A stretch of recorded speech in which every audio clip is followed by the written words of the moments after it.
For the algorithm, this is strictly for entertainment purposes. You know the gifted programs like GATE and SMPY, but what if I told you the roots of this research go back to the Cold War era and before? DARPA, the Pentagon's research agency, was established in 1958, and in the early 60s, it launched the Information Processing Techniques Office. One of its core missions?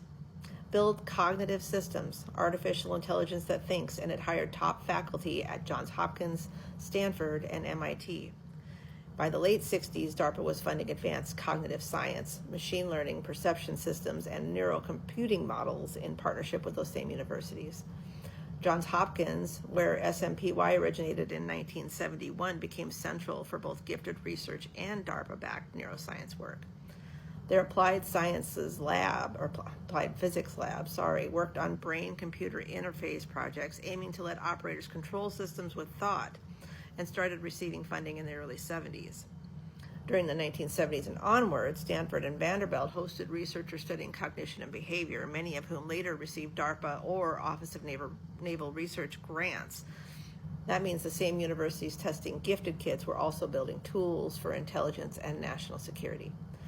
So yes, the overlap between the gifted programs and defense-funded research isn't modern. It goes back to the 1960s and 70s and before, when the U.S. began linking cognitive science, behavioral monitoring, and national defense using academic institutions as hubs.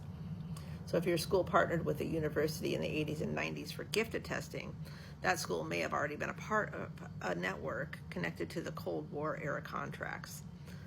These are public verifiable facts, not speculation. The government openly funded universities to study cognition during the same decades those universities were tracking gifted youth. Once you trace the timeline, the patterns emerge.